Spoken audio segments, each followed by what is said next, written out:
चुनाव आउँछ उसैलाई जिताउनलाई फेरि एमाले सहयोग गर्छ। बाहिर लडाई लडेको देखाउँछ, भित्र उनीहरूको साथमा एउटै हुन्छ।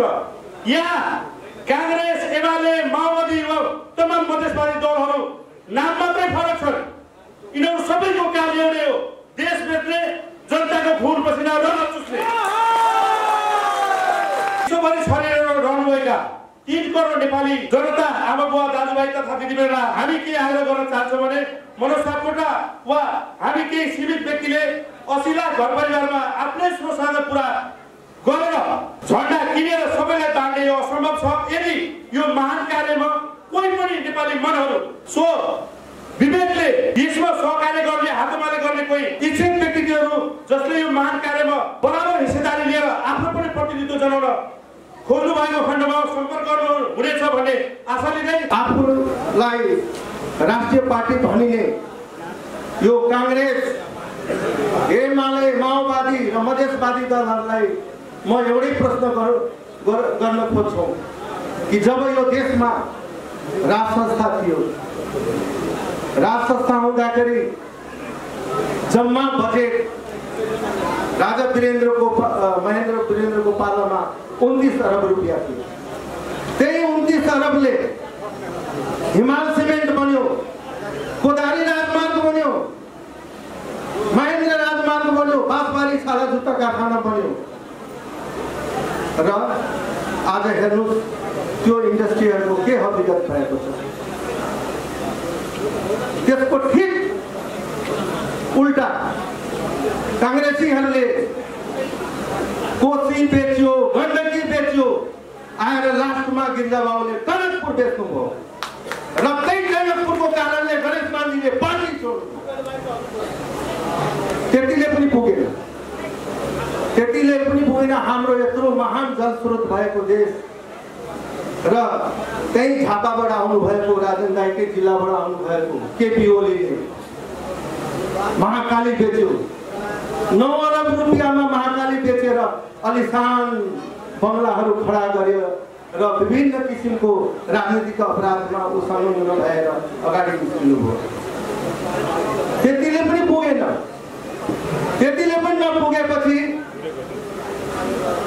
9औं जनवारले नपुगेर माओवादी साथीहरूले त्यत्रो युद्ध सुरु गर्यो 52-53 सालको पालादेखि र त्यत्रो हजारौंको संख्यामा नेपाली जनताको हत्या गरियो र उनीहरूलाई सेन्टर कहाँ दिएको थियो? 12 खम्बा रोड दिल्लीमा सैटेलाइट फोन कोले दियो।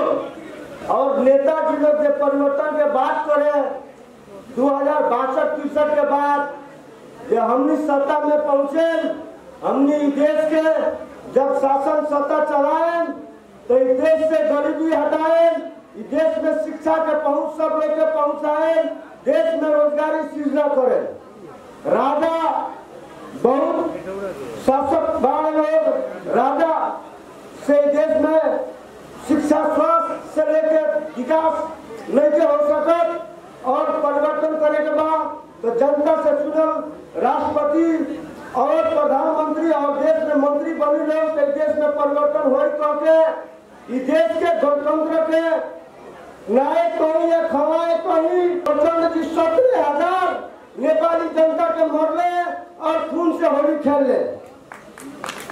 मधेसी जनाधिकार फोरम नेपाल रहे, मधेसी जनाधिकार फोरम नेपाल के माननीय उपेंद्र यादव जी रहे और एक तो वो मधेश के मसीहा बन के मधेश के हम सत्ता सरकार में पहुंचे तो मधेश के उत्थान हुए। पर आज हम यहाँ जातीय द्वंद भी करे लोग कितना आज यहाँ तक ले आते मधेश के नाम में कितना हमनी के भाई बहन लोग के कितना महिला लोग के सिंदूर धोवाई, कितना लोग के शहीद बनावल गई, पर देखल गई तो परिवर्तन तो जनता के ना भाई परिवर्तन ये जो नेता रहे लोग उन नेता लोग के व्यक्तिगत परिवर्तन भाई। आज पर्सा जिल्लाले आयोजना गरेको एक घर एक राष्ट्रिय झण्डा अभियानका आज कार्यक्रमका सभापति महोदय, प्रमुख अतिथिको रूपमा हाम्रो देश बचाउन र देश बनाउने अठोट लिएर आफ्नो राजनीतिक जीवन देश र जनताको लागि सुम्पेर हिँड्नुभएका राप्रपाका अध्यक्ष माननीय श्री राजेन्द्र लिङ्गदेनज्यू, राप्रपाका विशिष्ट व्यक्तित्वहरू, केन्द्रीय सदस्यहरू, उपस्थित तमाम आमा बुवा, दाजुभाइ तथा दिदीबहिनीहरू, सबैजनाले स्वीकार्नुहोस्, जय राष्ट्रवाद। यो जय राष्ट्रवाद भनिराख्दाखेरि नेपालको राष्ट्रवाद नै हराइसकेको अवस्थालाई फेरि देश र जनताको लागि लडाईँ लडिरहनुभएका त्यो देशको एकमात्र नेता, जनप्रिय नेता, धरती पुत्रको रूपमा उदाउँदै गर्नुभएका स्वर्गीय राजेन्द्र लिङ्गदेनजी जब राप्रपाको केन्द्रीय अध्यक्षमा निर्वाचित हुनुभयो, तमाम 3 करोड नेपाली मनहरूमा फेरि यो मुलुक बस्ने भयो र यो मुलुकको स्वाभिमान फर्किने भयो भनेर ठुलो आशा पलाएर आएको छ, हो कि होइन? त्यसैलाई आत्मसात गरी स्वर्गीय अध्यक्ष राजेन्द्र लिङ्गदेनज्यू राप्रपाको अध्यक्ष भएदेखि नै अब नेपाली जनताले जननेताको रूपमा उदाउँदै गर्नुभएका श्रद्धेय नेतालाई चाहिँ अब नेपालको प्रधानमन्त्री बनाउनुपर्छ भनेर हिँडेको एउटा अभियन्ता हो म। त्यो गर्दै जाँदा हामी 70 मा पुगेका थियौँ। म एकदम छोटो बोल्छु, अलिकति ध्यान दिएर सुनिदिनु होला। म आग्रह गर्छु श्रद्धेय अध्यक्षलाई पनि र उपस्थित तमाम वरिष्ठ व्यक्तित्वहरूलाई, 70 मा हामी यसै गरी अभियान चलाउँदै गर्दाखेरि जाँदाखेरि झन्डा लिएर गएको, हाम्रो नेपालको गौरवमय राष्ट्रिय झन्डा। त्यहाँ एकजना तराई पुत्री, तराईकी माता, दिदी, बहिनी, आमाले चाहिँ मैले राख्न दिएको झन्डालाई लिँदै लिँदै लिँदै जानुभयो। मलाई भन्नुभएको थिएन उहाँले, कुनै पनि चिज कसैले लाँदाखेरि मान्छेलाई दुःख लाग्छ, तर त्यो झन्डा लिएर उहाँले जाँदै गर्दाखेरि मलाई चाहिँ हर्ष आइरहेको थियो, एउटा गफ भइरहेको थियो। अब यो अभियान लिएर चाहिँ म देशमा तराईबाट सुरु गर्छु भनेर हामीले एक घर एक राष्ट्रिय झन्डाको अभियान चाल्नुपर्छ भनेर अठोट लियौँ। मैले यसको धेरैसँग सरसल्लाह गरेँ। मेची महाकाली पनि हिँडे, 25वटा जिल्ला हिँडे, मैले सरसल्लाह गरेँ।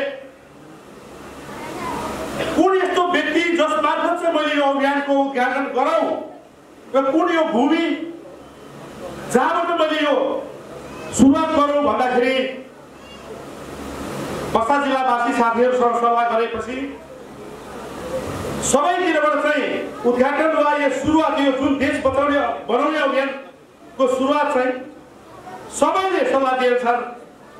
श्रद्धेय राप्रपाका अध्यक्ष माननीय नेपालको एकमात्र जनप्रिय नेता राजेन्द्र लिङ्गदेनको हातबाट गर्ने सुझाव पाए।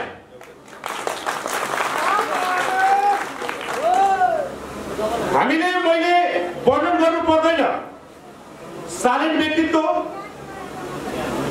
कुनै तामझाम नचाहने, 24 घण्टा देश र जनताको लागि सोचिरहने एकमात्र नेताको रूपमा उदाउँदै गर्नुभएका राजेन्द्र लिङ्गदेनको हातबाट जुन यो सुरुवात र उद्घाटन गर्ने अवसर आज हामीलाई जुटाइदिनु भएको छ, आजैबाट ठोक्वा गर्दछु, एक घर एक राष्ट्रिय झन्डा मार्फत 80 लाख घर परिवारमा गएर राजेन्द्र लिङ्गदेन को हुन्, उनले के गर्न सक्छन् भनेर हामी महत्त्व बुझाउनेछौँ।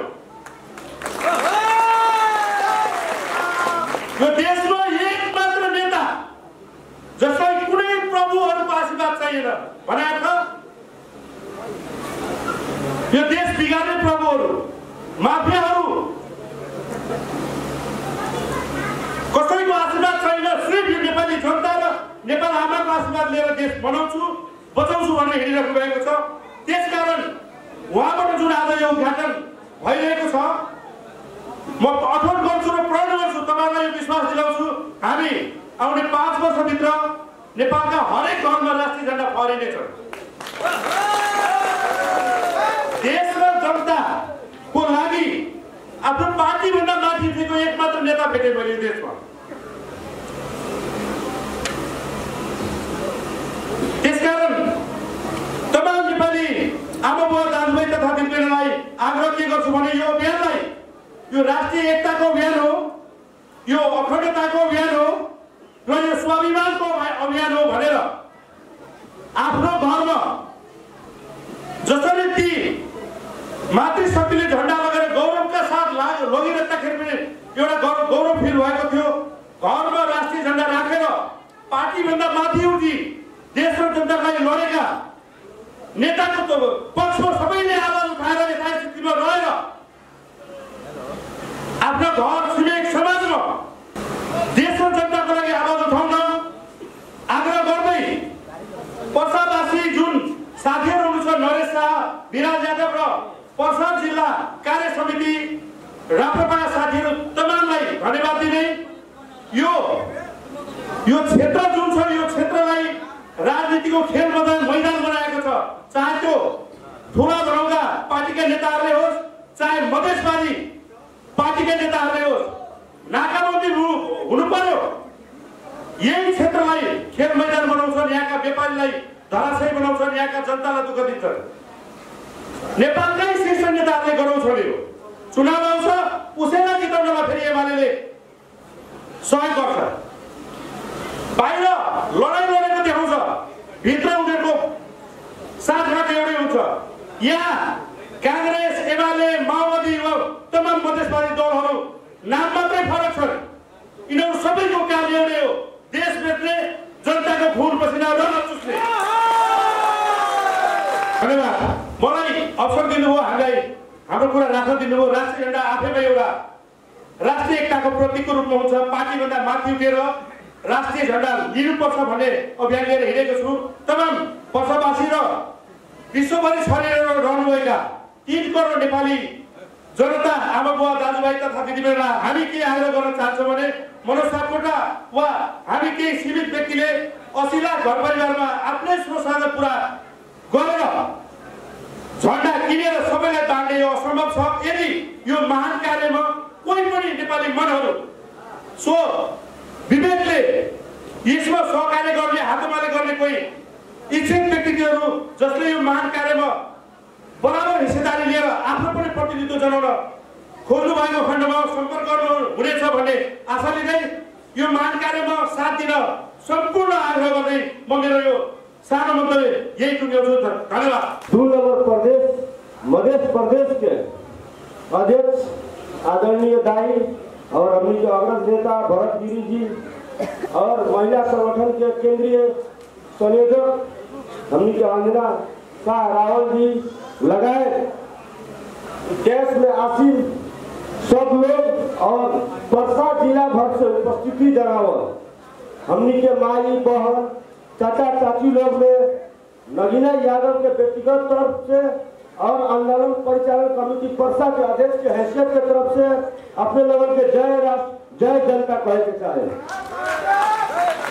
आदरणीय यह उपस्थित संपूर्ण लोग से एक अपील हम करे के चाहे जे हमने बहुत परिवर्तन कैली सर और नेताजी लोग जो परिवर्तन के बात करे 2062-63 के बाद जब हमने सत्ता में पहुंचे, हमने देश के जब शासन सत्ता चलाए तो इस देश से गरीबी हटाए, इस देश में शिक्षा के पहुंच सब लोग के पहुंचाए, देश में रोजगारी सृजना करे।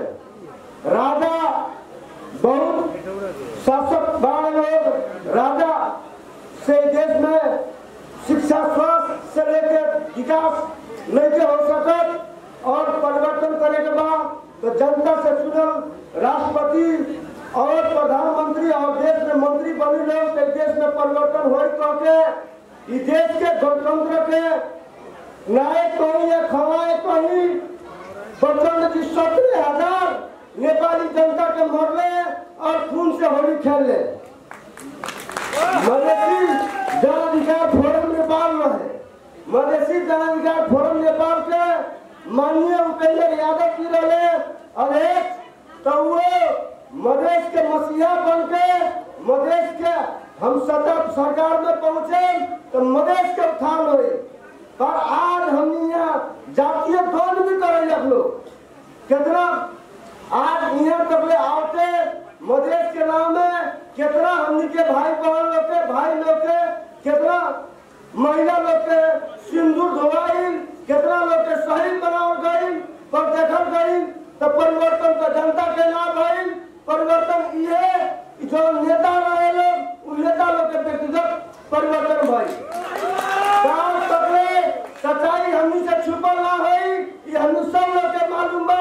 जनता में जब जाहिर बा जे कुर्ता भी लोग मांग के लगावे गाड़ी तो मोटरसाइकिल चढ़े के हैसियत ना रहे आज 1.5 करोड़ के गाड़ी चढ़ता लो 2-2 करोड़ के गाड़ी चढ़ता लो ये 18-20 बरस में लोग कौन व्यापार कइले बा न कोनो लोग के व्यापार बा न बिजनेस बा तो आज खुद संपत्ति कहां से आई। देखी 2062-63 से पहले घूस ना चलत रहे ऐसा बात नहीं है। घूस चले कुछ कर्मचारी कुछ लोग घूस खा के 10-5 चले चोरा के चले टेबुल के नीचे से लुका के चले। पर परिवर्तन के बाद कहा नेताजी ने जब शासन आई तो सरकार के ढुकुटी में जबरदस्ती हाथ लगा के लोग खरबों खरब रात खा जाता। ये परिवर्तन है ये परिवर्तन खतरा मधेसिया भाई ने आंदोलन करिए ये परिवर्तन खतरा प्रचंड की गोली मरवाइले काल तकले गोली प्रधानमंत्री रहे और 72 साल के संविधान जारी भैया के बाद उपेंद्र जी सड़क में रहे और ये कहे जे संविधान में हमनी का सहमति बा इस संविधान हमनी ना माने सन के रोड में आंदोलन करके मधेसिया भाई लोग के बाका के और गोली मरवाइले और चुनाव जीतने कुछ दिन के बाद आज से कुछ दिन पहले के बाद उपेंद्र जी स्वयं ओली के प्रधानमंत्री के कैबिनेट के ऊपर प्रधानमंत्री तथा स्वास्थ्य मंत्री रहे। देखिए उन्हें ओली गोली चलावे मधेश में एने उपेंद्र जी जनता के बाका के गोली मरवाओ का ये परिवर्तन है। हमने ये परिवर्तन खोजे इंसान कुछ दिन राप्रपा के नेतृत्व के चलते पार्टी की स्थिति कमजोर रहे पर आज हमने अपने लोगों के कहा निशान राप्रपा के मार्गदर्शन प्रतिनिधि पर आज देश गर्व करता कि हसन सक्षम बरसात विरोधी जनता के लोकप्रिय नेता के रूप में माननीय राजेंद्र इंजन जी और देश के प्रधानमंत्री जबले ना बने और जबले माननीय राजेंद्र इंजन जी के वैकल्पिक शक्ति के रूप में राप्रपा ना आए तो देश बचे जात में थे इस सब हम के रूप में जरूरी बा। राप्रपा कोनो समय रहे कि राप्रपा जिला के कर रहे पर इन परिवर्तन के बात कर करके कुछ लोग आए पर फिर वही नहीं चल जाए और राष्ट्रीय प्रजातंत्र पार्टी ही आज देश के कांग्रेस के कम्युनिस्ट के माओवादी के विकल्प के रूप में राप्रपा के उदयमान हुई। आज देश भर माननीय राजेंद्र इंजन जी जब चलत आ रहे तो हमने के अपने से लोग टीका लगाओ खबर हजारों के भीड़ रहता और ऐसे सक्षम नेतृत्व राप्रपा के कार्यकर्ता भी कहीं बदमाशी कर अपने लोग ना देख रहे होके माओवादी लोग खाली कांग्रेस खाली कम्युनिस्ट खाली चंदा आतंक से लेकर दुनिया कुछ करे वाला लोग ना कुछ लिखते हो लोग तो अफवाह लिखता लोग। राप्रपा स्वयं अपन खर्चा से चले वाला पार्टी है। राप्रपा के कार्यकर्ता बहुत ईमानदार है। राप्रपा के कार्यकर्ता का ईमानदारी सब लोग में जब जाहिर बा और हमनी के अध्यक्ष पर हमनी के गर्व बा जे सबसे पहले सांसद जीत के गए तो सबसे पहले संसद भवन में शपथ खाए के बेर कहले भ्रष्टाचार करे खानू भले को आमा को रगत खानू है हम कार्यकर्ता हैं आप पहले अपने लगन ना सुनम जे राप्रपा के कार्यकर्ता के नाम कही आई या भ्रष्टाचार में चाहे आतंक में चाहे लूट में ये हम अपने लगन के प्रतिबद्धता जाहिर करते हुए समय कम बा और नेताजी लोग हमनी के आने वाले वहाँ लगन बहुत चीज अपने के बताए ये कहते हुए अपने सब लोग में जय राष्ट्र जय जनता का अभिवादन करते हैं। राष्ट्रीय प्रजातंत्र पार्टी का राष्ट्रीय अध्यक्ष माननीय राजेंद्र इंजन जी, इस सभा का सभापतित्व नेतृत्व गर्ने पर्सा जिल्लाका सभापति श्री सोमेश्वरनाथ उपाध्यायज्यू, सहमहामन्त्री मोहन यादवज्यू, महिला केन्द्रीय संयोजक अंजना रावलज्यू तथा डायसमा उपस्थित सम्पूर्ण मेरा सधैँ नेतृत्वहरू र यहाँ उपस्थित तमाम राष्ट्रवादी साथीहरू, हिजो आज देशमा एउटा ठुलो चलन निस्केको छ। त्यो चलन पनि राष्ट्रिय प्रजातन्त्र पार्टीलाई नै तल झुक्याएर कुरा गर्ने गरेछ कि यिनीहरू प्रतिगमन हो। यो राष्ट्रिय प्रजातन्त्र पार्टीको कुनै पनि नेताले केही पनि बोल्दाखेरि प्रतिगमन भन्ने आजकल चलन निस्केको छ र म आफूलाई राष्ट्रिय पार्टी भनिने यो कांग्रेस, एमाले, माओवादी र मधेसवादी दलहरूलाई म एउटै प्रश्न गर्न खोज्छु कि जब यो देशमा राज संस्था थियो, राज संस्था हुँदाखेरि जम्मा बजेट राजा महेन्द्र वीरेन्द्रको पालामा 29 अरब रुपियाँ थियो। त्यही 29 अरबले हिमाल सिमेन्ट बन्यो, कोदारी राजमार्ग बन्यो, महेन्द्र राजमार्ग बन्यो, बाँसबारी छाला जुत्ता कारखाना बन्यो र आज हेर्नुहोस् त्यो इन्डस्ट्रीहरूको के हकीकत भएको छ। त्यसको ठीक उल्टा कांग्रेसीहरूले कोशी बेच्यो, गण्डकी बेच्यो, आएर लास्टमा गिरिजाबाबुले टनकपुर बेच्नुभयो र त्यही टनकपुरको कारणले गणेश मान्जीले पार्टी छोड्नु। त्यतिले पनि पुगेन। हाम्रो यत्रो महान जलस्रोत भएको देश र त्यही झापाबाट आउनुभएको राजन दाइकै जिल्लाबाट आउनुभएको केपी ओलीले महाकाली बेच्यो। 9 अरब रुपियाँमा महाकाली बेचेर अलिसान बंगलाहरू खडा गर्यो र विभिन्न किसिमको राजनीतिक अपराधमा संलग्न भएर अगाडि निस्किनुभयो। त्यतिले पनि पुगेन। त्यतिले पनि नपुगेपछि 9औं जनवारले नपुगेर माओवादी साथीहरूले त्यत्रो युद्ध सुरु गर्यो 52-53 सालको पालादेखि र त्यत्रो हजारौंको संख्यामा नेपाली जनताको हत्या गरियो र उनीहरूलाई सेन्टर कहाँ दिएको थियो? 12 खम्बा रोड दिल्लीमा। सैटेलाइट फोन कसले दियो? त्यही 12 खम्बा रोडमा। हतियार कहाँ दियो?